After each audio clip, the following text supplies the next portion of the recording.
Bonjour à tous. On va commencer donc ce webinaire sur les dispositifs d'aide à l'emploi des jeunes en Occitanie. Donc, tout d'abord, je vous remercie. Je m'appelle Guillaume Consignon. Je suis chargé de développement et de l'animation territoriale à l'UDES.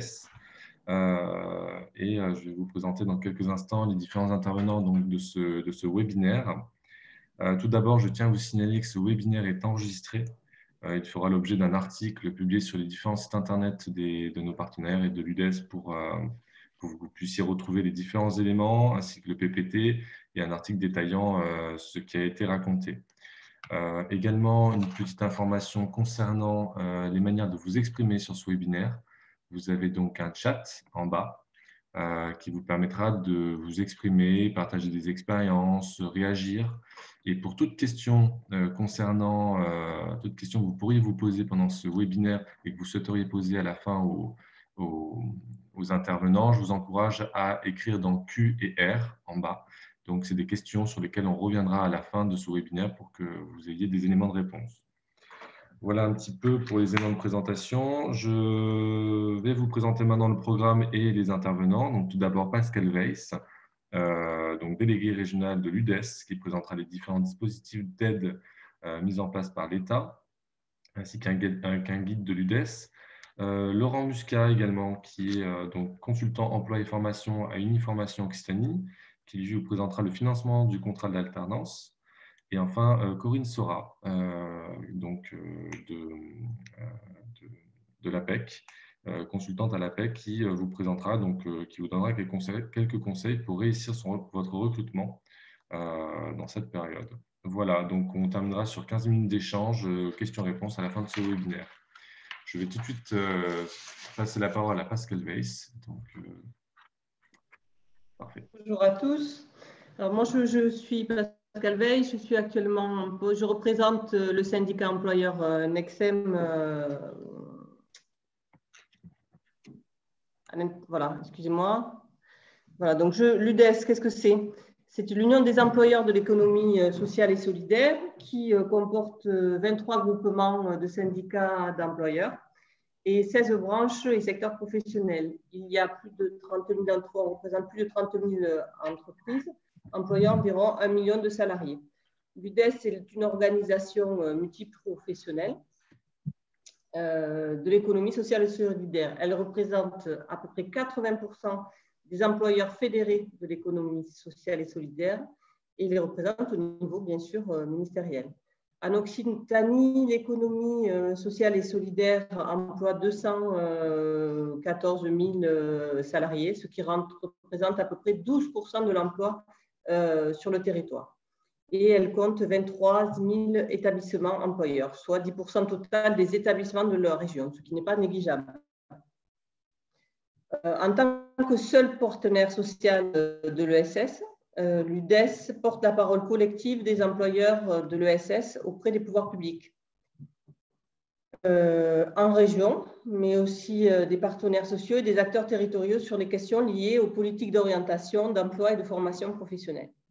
C'est à ce titre qu'aujourd'hui, nous organisons ce webinaire au niveau de l'apprentissage et de l'aide aux jeunes.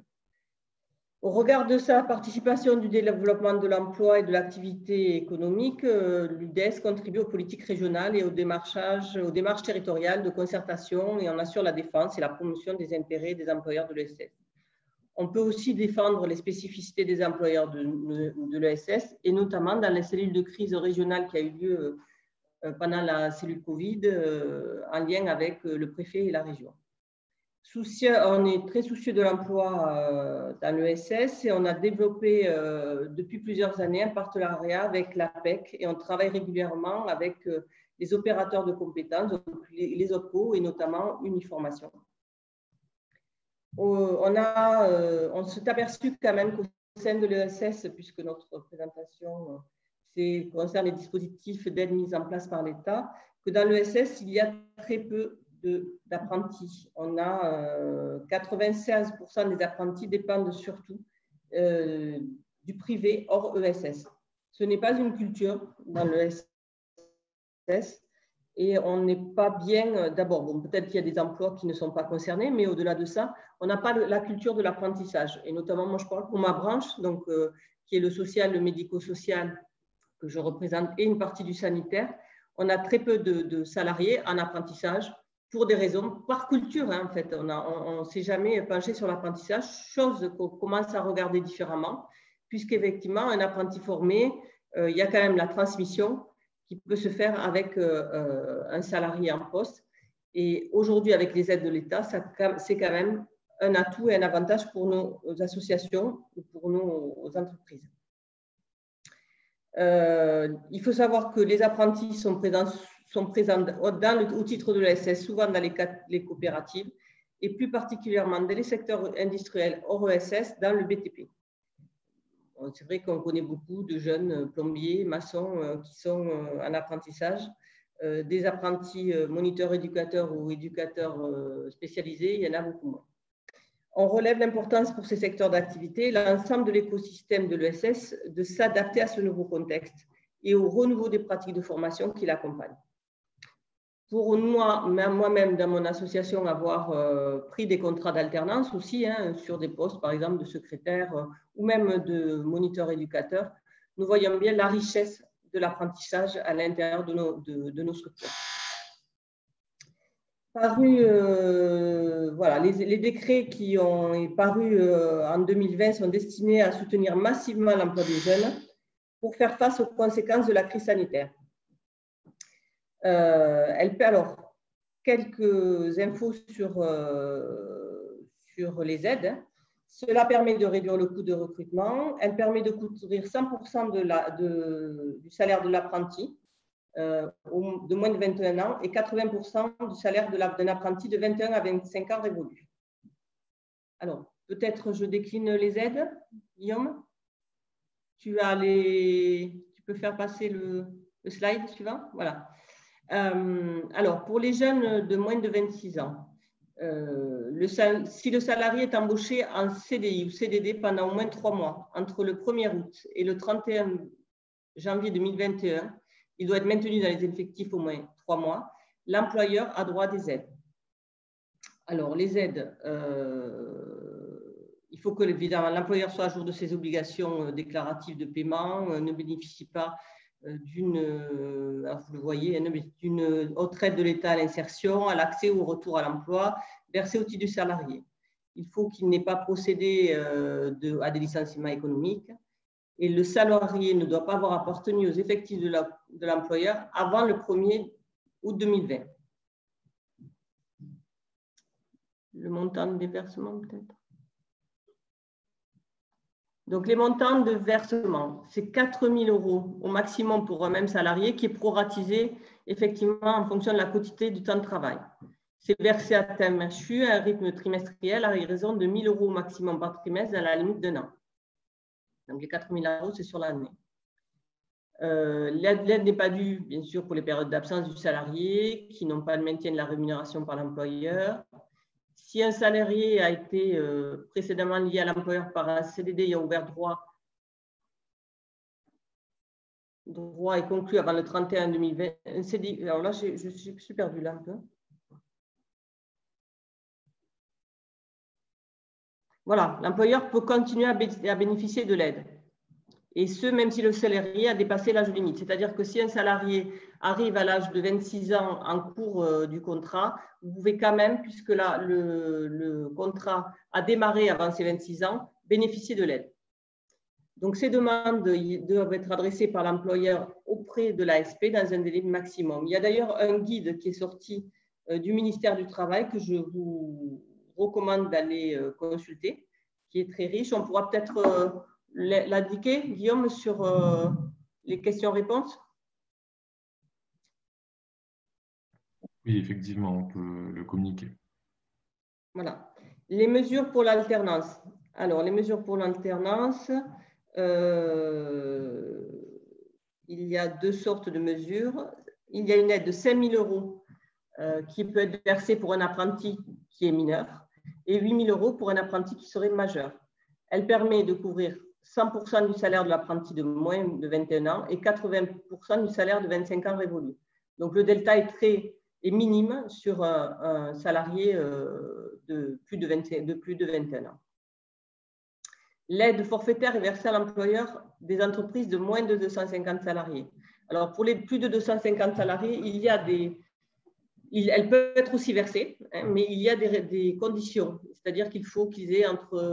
alors, peut-être M. Muscat précisera un peu plus cette aide dans son intervention, mais sachez que les entreprises de plus de 150 salariés ont droit aussi à cette aide. L'embauche du contrat d'apprentissage ou d'un contrat de professionnalisation doit avoir lieu entre le 1er juillet 2020 et le 28 février 2021. C'est un contrat qui vise un diplôme au titre inférieur au niveau 7 ou pour un CQP ou pour un contrat pro-expérimental. Modalité, allez, voilà, les modalités, vous avez là, pour modalité. Donc, il faut signer, c'est une signature et un dépôt auprès de l'OPCO avec un CERFA que vous envoyez à votre OPCO, un contrat de travail qui dure sur la période de l'apprentissage. Donc, ça peut être même un apprenti en deuxième année qui ouvre des droits à des aides de l'État. On n'a pas forcément, on n'a pas l'obligation de prendre un apprenti en première année. Vous pouvez le prendre aussi sur la deuxième année ou la troisième année. Voilà, la déclaration sociale nominative. Est-ce qu'on pourra envoyer le slide aux personnes qui participent? Peut-être qu'ils auront peut-être plus de… Oui, ça a été renseigné tout à l'heure. On communiquera le PPT ainsi que la vidéo de ce webinaire pour qu'ils puissent y avoir accès. Voilà, chaque mois d'exécution du contrat, l'employeur doit transmettre le bulletin de paie du salarié.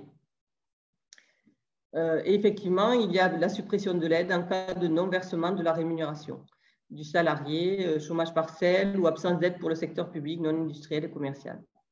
En cas de rupture anticipée du contrat, l'aide n'est pas due à compter du mois suivant la date de rupture. En cas de non-respect de l'engagement, l'entreprise, bien sûr, devra rembourser les aides perçues.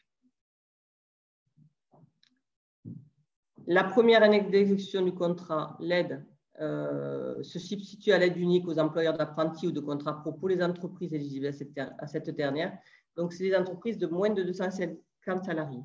Au terme du dispositif, l'aide exceptionnelle de ces entreprises bénéficieront de l'aide unique, laquelle était éligible jusqu'à la fin du contrat. Voilà. Pour vous aider, l'UDES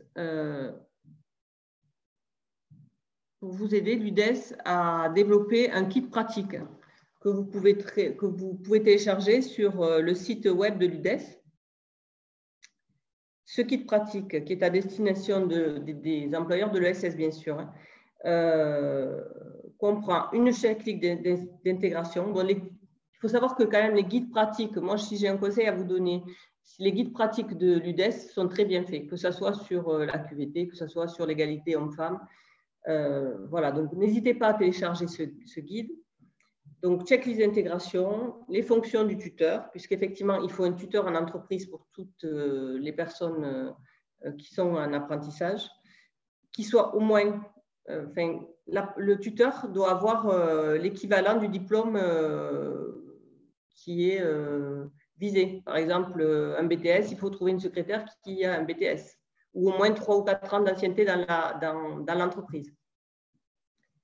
Et une grille d'autopositionnement. Ces outils sont mobilisables par toutes les branches et structures du secteur, c'est-à-dire que quel que soit votre métier, ces outils sont mobilisables ou votre association ou votre entreprise. Ce guide est né d'une expérimentation lancée par l'UDES en Hauts-de-France, avec le soutien du Conseil régional, mené auprès d'un panel d'entreprises de la métropole européenne de Lille. Donc, ce guide avait pour but d'aider ces entreprises dans l'évaluation prospective de leurs besoins en compétences et leur permettant ainsi de faire évoluer les emplois. Bon, on s'est aperçu quand même que si on a édité ce guide, c'est qu'il avait été un plus pour les entreprises et même les organisations syndicales ont trouvé que c'était un atout pour les bonnes pratiques en matière de gestion de ressources humaines. Voilà, je pense que, surtout dans en matière d'insertion des jeunes, je pense que j'ai fait le tour de ce que j'avais à vous dire. Je ne sais pas si je suis dans le timing, parce que comme on n'avait pas beaucoup de temps. Oui, oui, Voilà. très bien. Voilà. Donc, Merci oui. beaucoup, Pascal.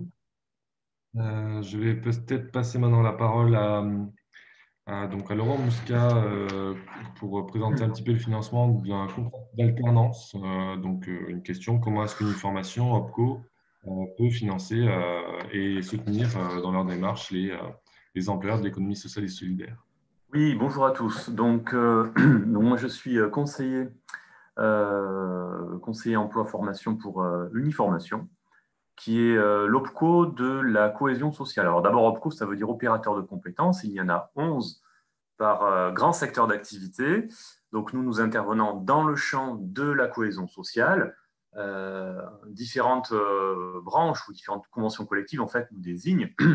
Donc, alors je ne vais pas toutes les citer, parce qu'il y en a une vingtaine, mais les principales sont le logement social, les crèches, l'aide à domicile, l'animation, centre de loisirs, MJC et autres structures qui sont dans ce périmètre, qui est très large, les structures qui relèvent de la sécurité sociale, les mutuelles, les caisses de prévoyance, Pôle emploi, missions locales, associations qui œuvrent dans le champ de l'insertion, etc., etc.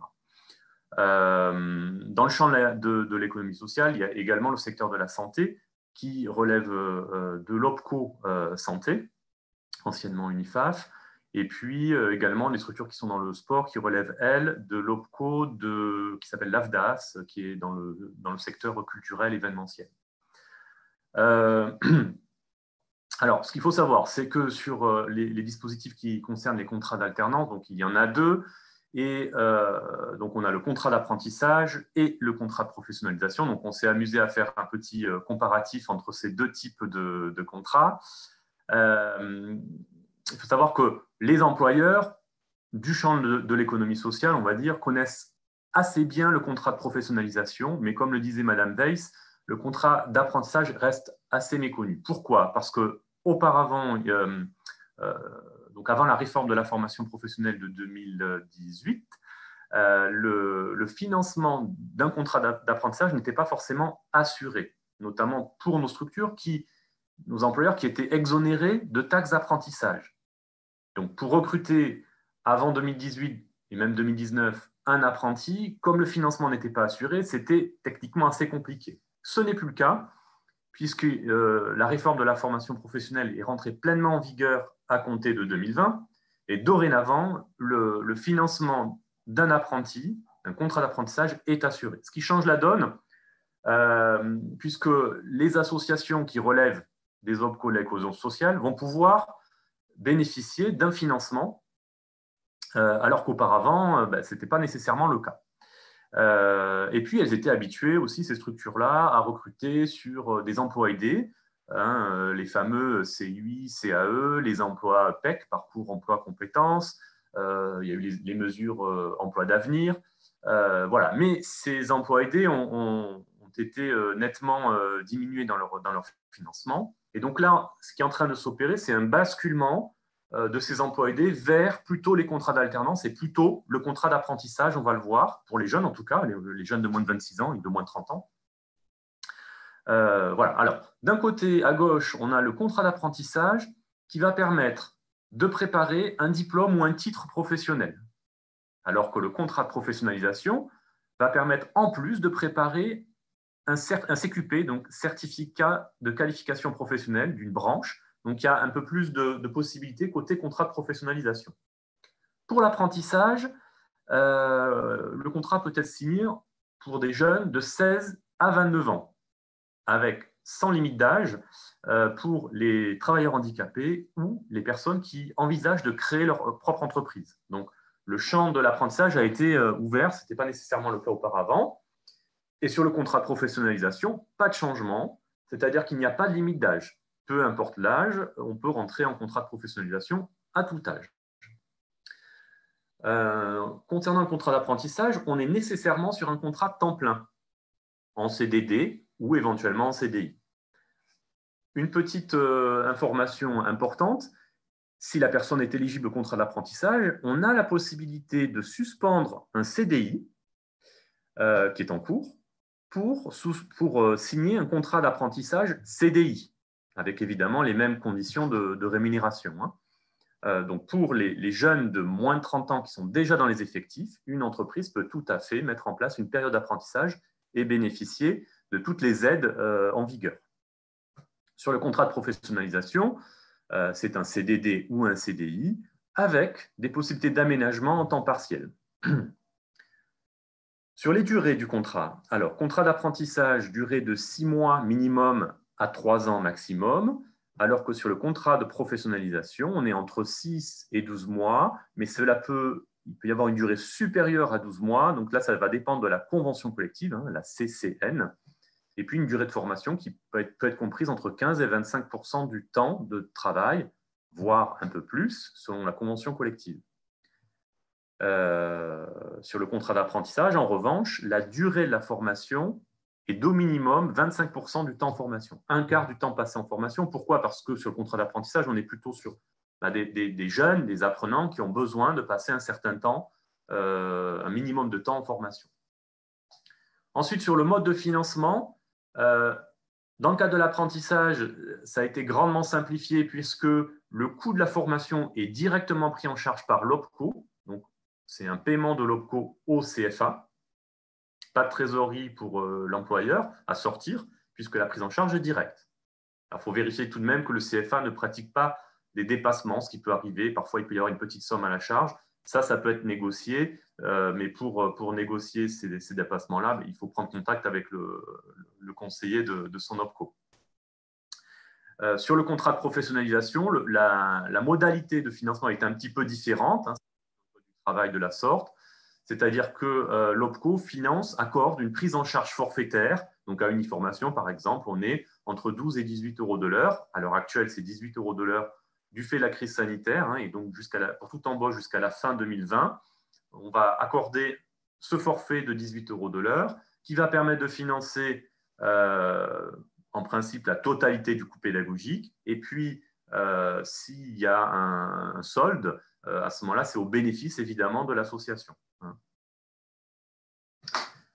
Alors, diapo suivante, on va rentrer un peu plus dans le détail concernant le contrat d'apprentissage avec la rémunération. Il faut peut-être cliquer, encore un clic, voilà, c'est ça. Donc voilà, avec un exemple qui permet d'illustrer un peu une embauche. Voilà. Donc, sur le contrat d'apprentissage, il y a des niveaux de rémunération, des pourcentages du SMIC à verser à l'apprenti qui vont dépendre de son âge et de l'année en apprentissage. Par exemple, on voit qu'en première année, pour un jeune dont l'âge est entre 21 et 25 ans, l'employeur devra à minima lui verser 53% du salaire minimum conventionnel. Et puis, à partir de 26 ans, ça va être la totalité du SMIC ou du salaire minimum conventionnel. Alors, prenons un exemple.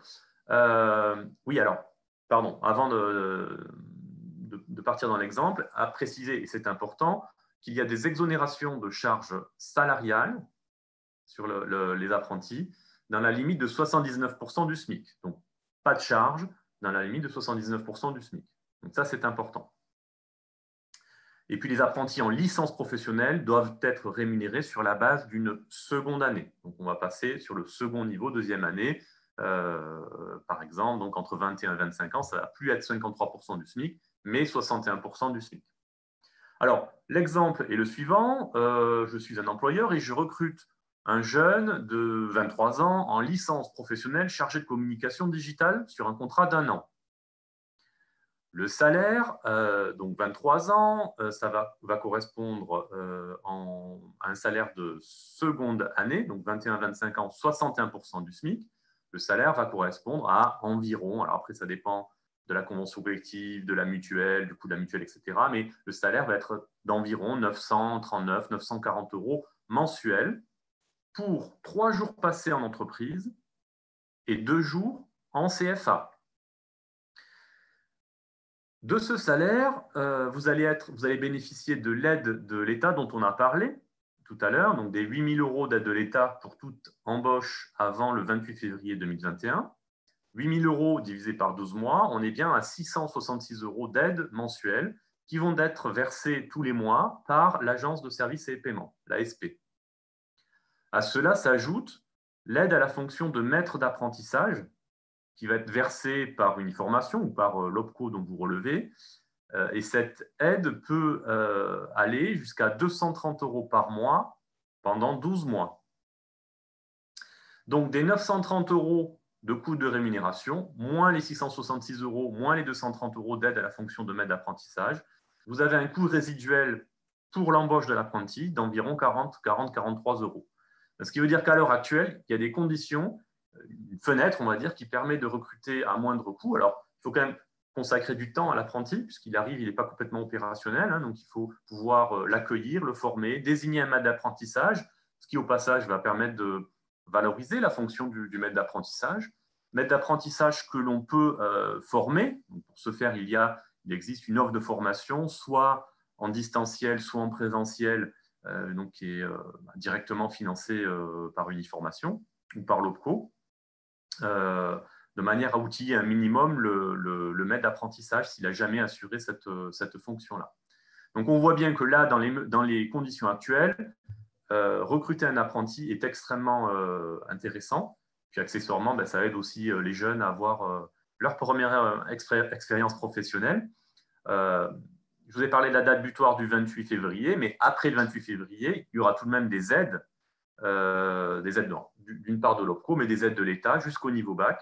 Là, il y a des aides. Alors, elles seront un peu moins importantes qu'à l'heure actuelle, mais l'apprentissage restera une modalité de recrutement intéressante et même bien plus intéressante, au fond, que les contrats aidés auxquels le secteur associatif faisait appel avant la réforme de la formation professionnelle. Alors, diapo concernant le contrat de professionnalisation. Tout comme le contrat d'apprentissage, il existe une grille avec des pourcentages de rémunération qui sont légèrement supérieurs à l'apprentissage. Donc, on voit également que les pourcentages dépendent de l'âge des personnes, mais aussi du niveau de qualification. Donc, par exemple, à nouveau, entre 21 et 25 ans, pour une personne qui a déjà un niveau bac, hein, donc un titre ou un diplôme professionnel égal ou supérieur au bac, le niveau de rémunération sera de 80% du SMIC. Et puis, à partir de 26 ans, la rémunération devra être au moins de 100% du SMIC sans être inférieure à 85% du salaire minimum conventionnel. Donc, sur le contrat de professionnalisation, l'exemple que j'ai choisi est celui d'une personne qui pourrait par exemple avoir 28 ans et qui va préparer un titre professionnel d'assistant comptable, qui va être un titre de niveau bac, avec par exemple, c'est de l'ordre de 400 heures de formation sur un contrat d'1 an. Le coût pédagogique, généralement, sur ce type de formation est autour des 10 € de l'heure, ce qui va faire un coût pédagogique à hauteur de 4 000 €.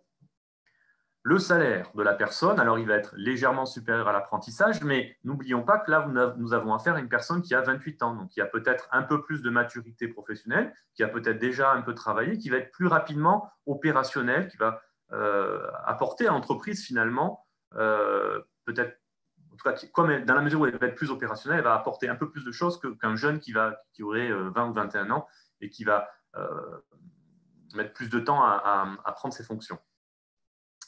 Donc, la rémunération, environ 19 000 € pour 1 an, avec 4 jours en entreprise et 1 jour en formation. N'oublions pas que sur le contrat de professionnalisation, le temps passé en formation peut être un peu moins important que sur l'apprentissage. Donc là, la personne sera beaucoup plus en entreprise finalement et un peu plus productive, entre guillemets. À l'heure actuelle, il y a également une prime de l'État de 8 000 € pour tout contrat pro pour des personnes de moins de 30 ans. Donc là, il y aura également les 8 000 € versés par l'ASP. Et puis, l'OPCO Uniformation va pouvoir également accorder une aide à la fonction tutorale qui est de 345 € par mois pendant 6 mois, si vous désignez un tuteur âgé d'au moins 45 ans.